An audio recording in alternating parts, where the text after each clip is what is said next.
में लालूलाल पीतलिया पर पॉलिटिक्स गरमाती जा रही है। दोनों ही पार्टी के नेता एक दूसरे पर वार पलटवार कर रहे हैं। एक और जहां चिकित्सा मंत्री रघु शर्मा ने बीजेपी पर निशाना साधा, तो बाद में सतीश पूनिया ने कांग्रेस को आड़े हाथों लिया।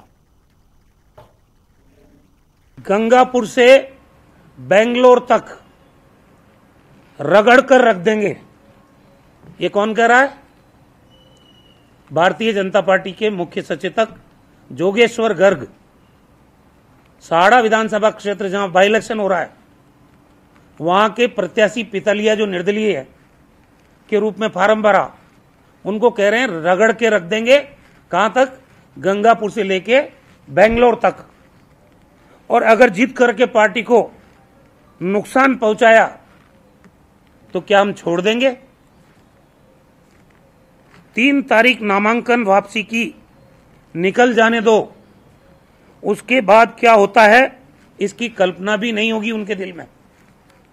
इतने खतरनाक तरीके से, और सारे अखबारों में छप रहा है, निर्वाचन आयोग कुछ इसका प्रसंज्ञान नहीं ले रहा है। ये कहा जा रहा है सरेआम कि टक्कर में ही नहीं बीजेपी, तीसरे नंबर पे है। टक्कर किसके है? निर्दलीय प्रत्याशी के और कांग्रेस पार्टी के। ये भी ऑडियो में है। फिर लालच की बात भी आ जाती है कि आपको सतीश जी से बात हो गई, प्रदेश स्तर में एडजस्ट करेंगे, अगर यहां नहीं हो पाया तो अरुण सिंह जी से बात करेंगे, आपको दिल्ली में सम्मानजनक स्थिति में कहीं एडजस्ट करेंगे। साड़ा के हमारे जो संभावित प्रत्याशियों की सूची में जिनका नाम था, ऐसे हमारे लालूलाल पीतलिया जी मेरे साथ बैठे हैं।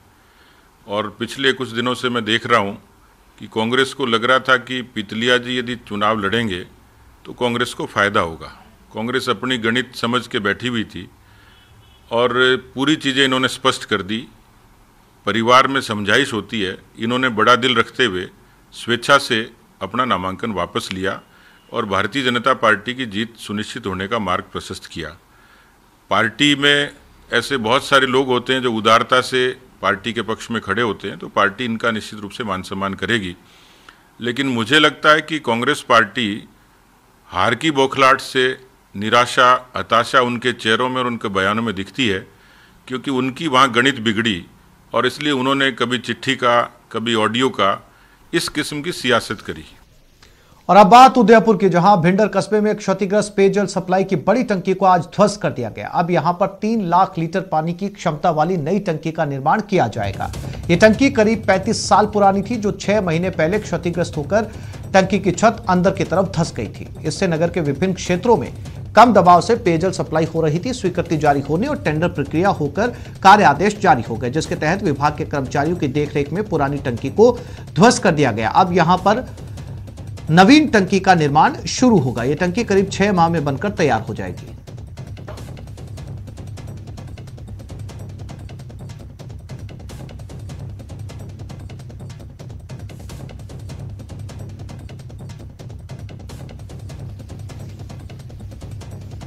अगली खबर उदयपुर से। सराड़ा क्षेत्र के प्राथमिक स्वास्थ्य केंद्र से हेल्थ सर्टिफिकेट बनाने के नाम पर अवैध वसूली का मामला सामने आया है। सोशल मीडिया पर वायरल हो रहे वीडियो में डॉक्टर हेल्थ सर्टिफिकेट बनाने आए नौजवानों से 200 रुपए वसूल करता नजर आ रहा है। बताया जा रहा है कि पुलिस कांस्टेबल भर्ती परीक्षा के उन अभ्यर्थियों ने चिकित्सक का वीडियो बनाकर सोशल मीडिया पर डाल दिया।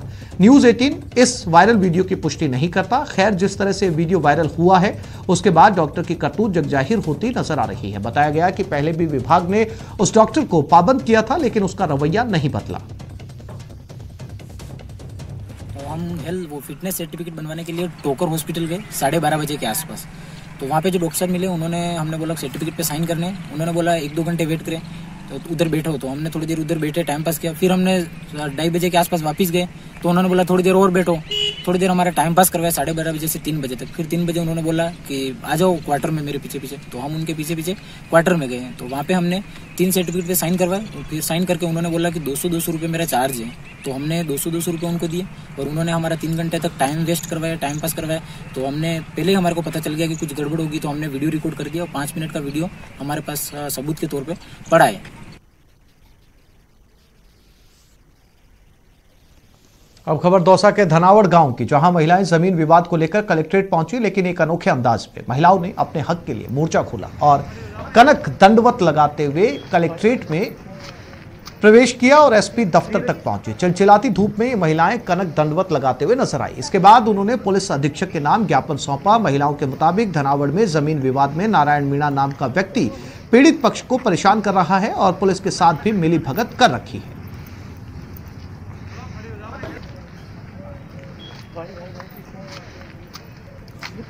जमीनी विवाद को लेकर कुछ महिलाएं कलेक्ट्रेट पहुंची हैं और यहाँ एसपी कार्यालय पर इस तरह कनक दंडवत लगाती हुई अंदर जा रही हैं और न्याय की गुहार लगा रही हैं।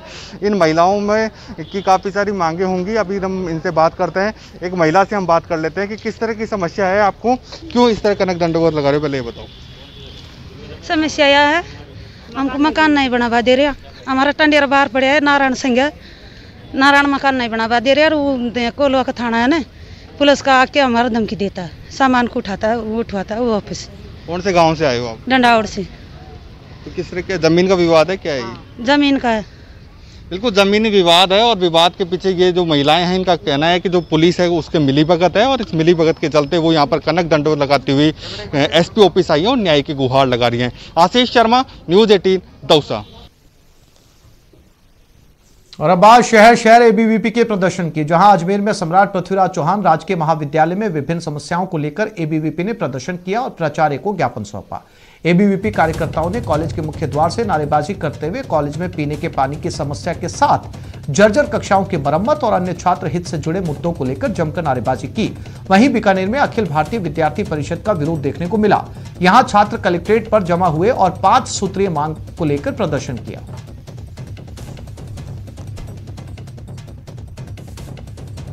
एबीवीपी कार्यकर्ताओं ने कोटा विश्वविद्यालय परिसर में प्रदर्शन किया। उन्होंने हेल्पलाइन सेंटर खोलने समेत 11 सूत्रीय मांगों को लेकर नारेबाजी की। प्रदर्शन की सूचना पर पुलिस मौके पर पहुंची। कार्यकर्ता विश्वविद्यालय में जाने की कोशिश कर रहे थे, लेकिन पुलिस ने उन्हें गेट पर ही रोक दिया।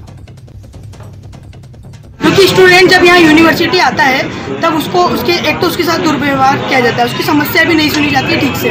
दूसरी, अभी जो कोरोना काल जैसी स्थिति चल रही है, जब सब लोग बोल रहे हैं ऑनलाइन वर्क फ्रॉम होम, यहाँ तक क्या सरकार ने भी कह दिया है कि वर्क फ्रॉम होम करें। ऐसी स्थिति में विश्वविद्यालय विद्यार्थियों को कॉलेज बार यूनिवर्सिटी बुलाते हैं, उनमें छोटा सा करेक्शन भी अगर होता है तो स्टूडेंट को सवाई माधोपुर, झालावाड़, 12 सभी जगह से यहाँ पर एक मात्रा की गलती के लिए भी यहाँ यूनिवर्सिटी आकर 150 रुपये का 100 रुपये का चालान कटाना पड़ता है और यहाँ लाइन में लगना पड़ता है। अखिल भारतीय विद्यार्थी परिषद कोटा महानगर कोटा विश्वविद्यालय प्रशासन को ये चेतावनी देते हुए 11 सूत्रीय मांगों को लेकर प्रदर्शन कर रहा है कि जो भी छात्र छात्राओं को जो विश्वविद्यालय में परेशानी होती है, जैसे कि एक कोई केंद्र बनाया जाए जिससे छात्र छात्रा सीधा यहाँ आके बातचीत कर सके, कोई भी उनको समस्या हो। और इसमें कुछ कोर्सेज जैसे आनंदम सब्जेक्ट एक ऐड किया हुआ है, उसको भी थोड़ा संशोधित करके उसको सरलतम रूप दिया जाए।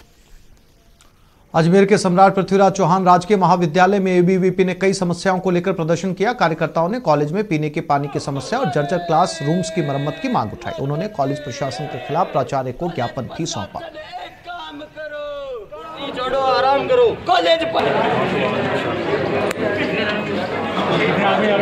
छात्र शक्ति के द्वारा 7 सूत्रीय मांगों को लेकर हमने प्रिंसिपल महोदया को ज्ञापन दिया है, जिसमें हमारी मूल मांगे थी कि एक तो पानी की समस्या, एक दूसरी हमारी हेलमेट रखने की सुविधा और टीसी सीसी के लिए सुविधा केंद्र होना चाहिए और जर्जर हुए क्लासरूमों का पुनर्निर्माण हो। इसको लेकर आज हमने 7 सूत्रीय मांगे रखी है और 7 सूत्रीय मांगे हमने मैडम प्राचार्य प्रतिभा जी यादव मैडम के सामने हमारी मांगे रखी है। बीकानेर में भी एबीवीपी ने प्रदर्शन किया। कार्यकर्ताओं ने कलेक्ट्रेट पहुंचकर जमकर नारेबाजी की। उन्होंने महाविद्यालय के लिए स्थायी भूमि की स्वीकृति, छात्रवृत्ति, शिक्षक भर्ती समेत कई मांगे रखी। साथ ही मांगे पूरी न होने पर उग्र आंदोलन की चेतावनी दी। सरकार मुर्दाबाद, मुर्दाबाद, मुर्दाबाद, मुर्दाबाद, मुर्दाबाद।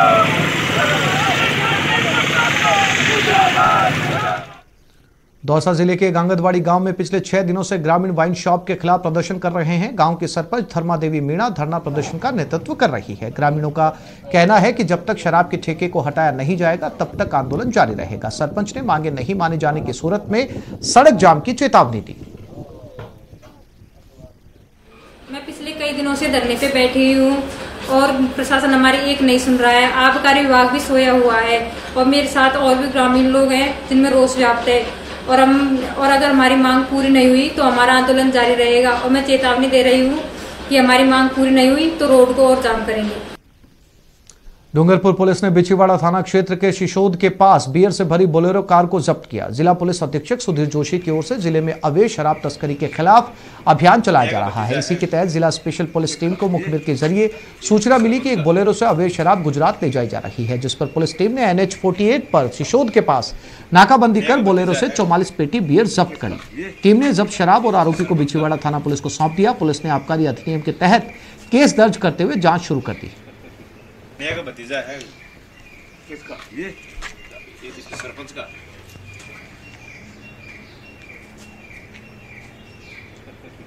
नेहा का भतीजा है। किसका? ये इसके सरपंच का। और अब आपको रफ्तार का ऐसा कहर दिखाते हैं जिसे देखने के बाद आपके रोंगटे खड़े हो जाएंगे। दिल दहला देने वाली ये तस्वीर नागौर की है, जहां मोना जांगड़ नाम की स्कूल टीचर की स्कूटी को पीछे से आ रहे एक तेज रफ्तार डंपर ने टक्कर मार दी। इस हादसे में मौके पर ही मोना जांगड़ की मौत हो गई। बताया जा रहा है कि मोना जांगड़ रोज की तरह स्कूटी से अपने स्कूल जा रही थी। तभी जिला मुख्यालय की तहसील कार्यालय के सामने जोधपुर हाईवे पर पीछे से आ रहे एक तेज रफ्तार डंपर ने उनकी स्कूटी को जोरदार टक्कर मार दी। इस टक्कर से मोना डंपर के टायर के नीचे आ गईं और मौके पर ही उनकी मौत हो गई।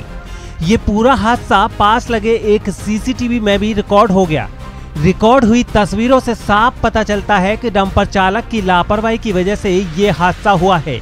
इसलिए मोना जांगड़ के साथी शिक्षकों ने डंपर चालक के खिलाफ हत्या का मामला दर्ज कर सख्त कार्रवाई की मांग की है।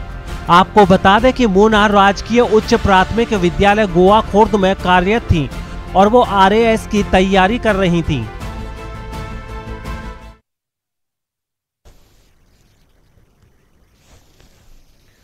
दौसा के NH 21 पर कांदोली गांव के समीप एक कार ने पिकअप को पीछे से टक्कर मार दी, जिससे पिकअप ड्राइवर गंभीर रूप से घायल हो गया, जबकि कार में सवार बाकी लोग सुरक्षित हैं।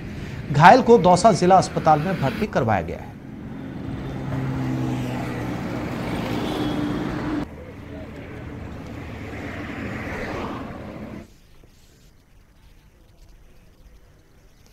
और कोरोना पर प्रशासन पूरी तरीके से एक्शन में आ गया। जिला कलेक्टर अंतर सिंह नेहरा प्रेस कॉन्फ्रेंस कर रहे हैं, कोरोना वैक्सीनेशन पर जानकारी दे रहे हैं। वार फुटिंग पर चला रखा है और करीबन 320 से अधिक केंद्र हमने जयपुर जिले में कर रखे हैं। इसके बावजूद भी मैंने जो जिला प्रशासन के स्तर से हमने सभी NGO, सभी सोशल ऑर्गेनाइजेशन, सामाजिक संगठन, क्लब्स, इन सब की बैठक आयोजित की थी और सभी को हमने ये निवेदन किया था कि जो भी इस प्रकार के कैंप लगाना चाहे, 200-300 से अधिक यदि उनके आइडेंटिफाई कर लेते हैं तो एक दिन का कैंप उनके यहाँ हम कोई भी कम्युनिटी सेंटर पर जहाँ पर 3 कमरे आदि उपलब्ध हो, सफिशिएंट स्पेस हो, वहाँ हम उसमें लगा सकते हैं। और इसी संदर्भ में मेरे को जो नगर निगम के जितने भी माननीय पार्षद हैं उनके साथ भी हमने 5 मीटिंग्स आयोजित की थी 50-50 के ग्रुप में। और मुझे कहते हुए खुशी है कि माननीय पार्षदों ने बहुत ही अच्छा समर्थन देना शुरू कर दिया, योगदान दे रहे हैं और करीबन 6 से 7 पार्षदों ने तो अभी तक कैंप लगा भी दिए हैं और कई जनप्रतिनिधियों ने कंटिन्यूसली कैंप लगाने के लिए हमसे अनुरोध किया कि उनको एक टीम उपलब्ध, उनके लिए मतलब हर वार्ड में एक दिन जाने की वो टीम रहे।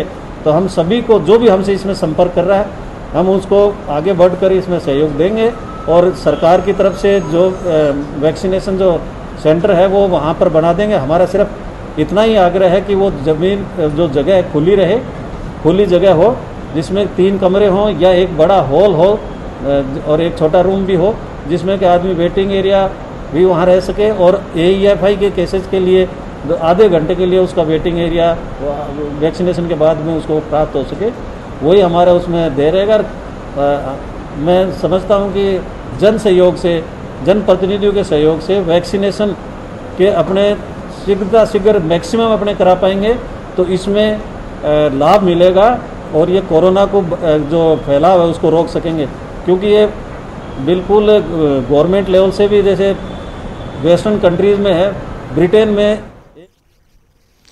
अब बात भीलवाड़ा में आग के तांडव की, जहां लांबिया के पास एक बिनोल फैक्ट्री के गोदाम में आग लग गई। बताया जा रहा है कि आग शॉर्ट सर्किट से लगी है। यह अग्नि हादसा ब्लू रूम की मोटर में शॉर्ट सर्किट से हुआ। बताया गया कि आग से 50 लाख रुपए का नुकसान हुआ है।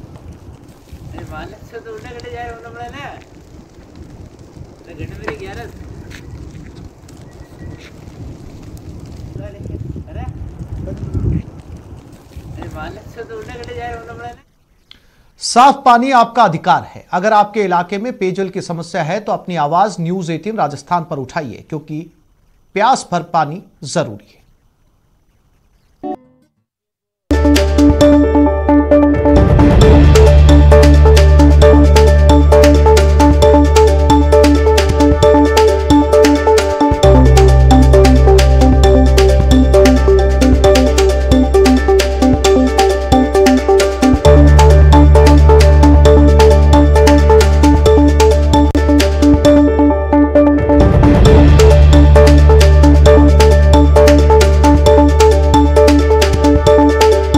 के गुढ़ामालानी में सामूहिक आत्महत्या की घटना से सनसनी फैल गई। यहां एक महिला ने अपनी 2 बेटियों के साथ पानी से भरे टांके में कूदकर जान दे दी।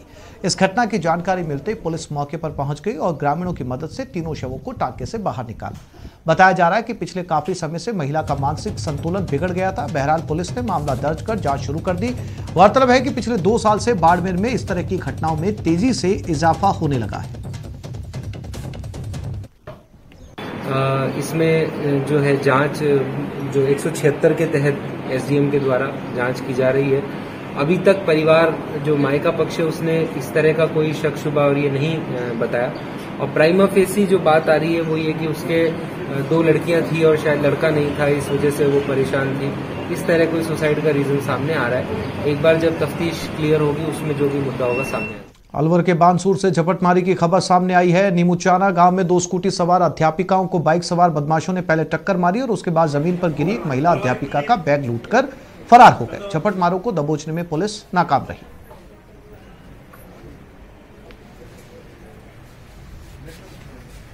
ये 2 अध्यापिकाएं थी और स्कूटी पर लौट रही थी। बदमाशों ने इनका पीछा किया, इनके साथ झपटमारी की और बैग छीनकर फरार हो गए। बावजूद इसके पुलिस के हाथ अब तक खाली।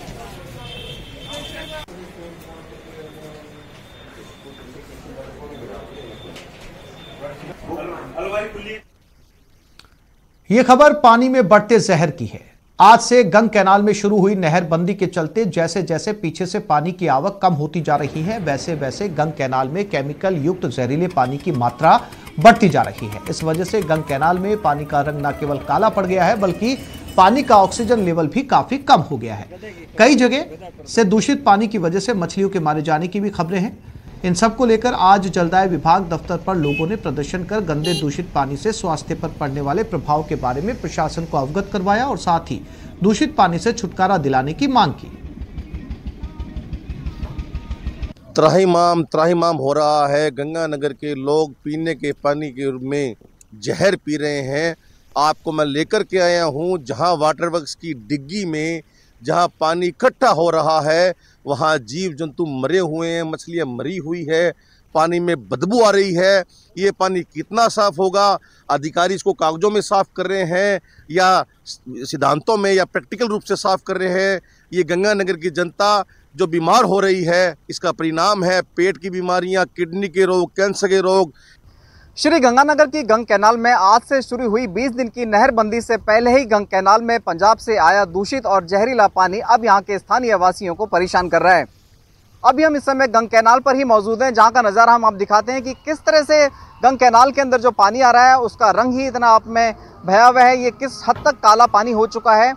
ये काला पानी है, जहरीला पानी है, दूषित पानी है और यही पानी नहरबंदी के दौरान जिला प्रशासन के द्वारा शुद्धिकरण के पश्चात शहर वासियों को पेयजल के लिए सप्लाई किया जाना है। अभी इस समय हम साधु वाली पुलिया के जस्ट नीचे मौजूद हैं, जहां पंजाब से आ रहा ये पानी आप देख सकते हैं कि किस हद तक दूषित हो चुका है। इस पानी का जो ऑक्सीजन लेवल है वो भी काफ़ी कम है और यही वजह है कि कई जगह गंग कैनाल में स्थानीय वासियों ने जो समाचार बताए हैं कि कई जगह मछलियों तक की मौत हो गई है। तो आप सोच सकते हैं कि किस हद तक ये पानी डीऑक्सीजनेटेड हो चुका है और यही पानी अब नहरबंदी के दौरान अगले 20 से 25 दिनों तक श्री गंगानगर वासियों को पीने के लिए मिलेगा। आज जिला प्रशासन को श्री गंगानगर वासियों ने मुलाकात कर उन्हें ज्ञापन दिया है ताकि इस जहरीले पानी से जल्द छुटकारा मिल सके। हालांकि जिला वासी पिछले काफ़ी समय से इस गंदे पानी के लिए लड़ाई लड़ रहे हैं, लेकिन अभी तक ऐसा कोई समाधान होता हुआ नहीं दिख रहा है। आज श्री गंगानगर वासियों ने PHED विभाग में जाकर प्रदर्शन किया और उनसे विनती की है कि इस जहरीले पानी को अच्छी तरह से शुद्ध करके ही पेयजल के लिए सप्लाई किया जाए ताकि आम आदमी के स्वास्थ्य से कोई खिलवाड़ ना हो सके। अशोक शर्मा, न्यूज़ 18 श्री गंगानगर। और प्रदेश में झुंझुनू ने लिंगानुपात में अव्वल स्थान पाया है। कई सालों के बाद अब झुंझुनू का लिंगानुपात सुधरकर 988 हो गया है। यह अब बेटी बचाओ मुहिम का शानदार आगाज है। खुश हो जाओ, खबर अच्छी है। जश्न मनाओ, खबर अच्छी है।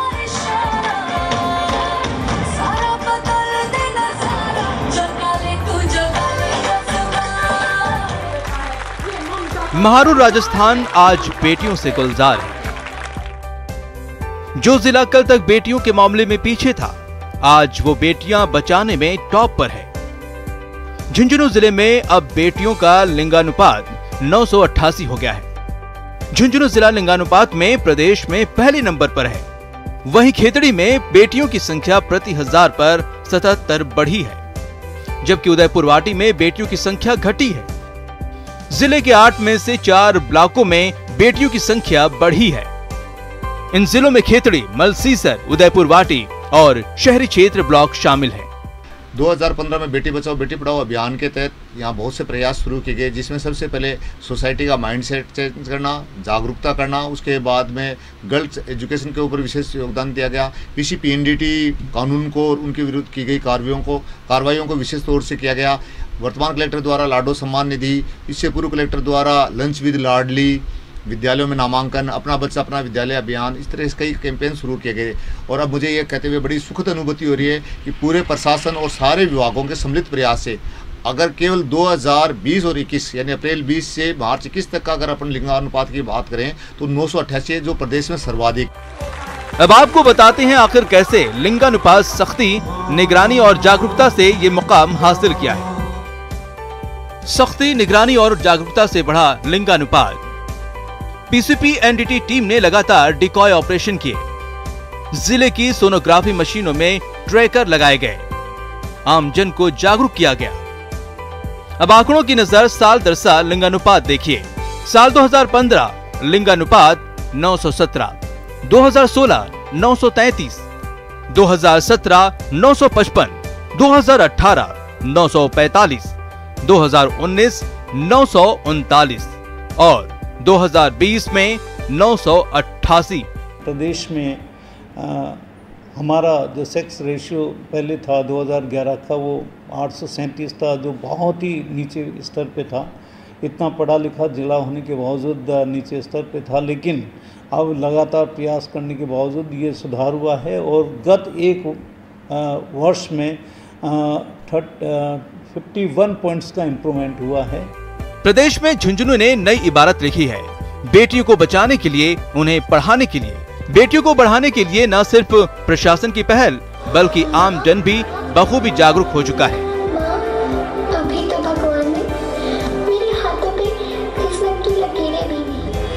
यही वजह है कि कल तक जो जिले बेटियों के मामले में पिछड़ रहे थे, आज वो दूसरे जिलों को पछाड़ रहे हैं, नंबर 1 पर काबिज हो रहे हैं। 2011 की जनगणना में राजस्थान में झुंझुनू जिला सबसे नीचे था, जहां 1000 पर बेटियों की संख्या 837 थी। लेकिन झुंझुनू जिला प्रशासन और महिला अधिकारिता विभाग के जो प्रयास थे वो हमें आज राजस्थान में सबसे आगे लेके खड़ा कर दिया है।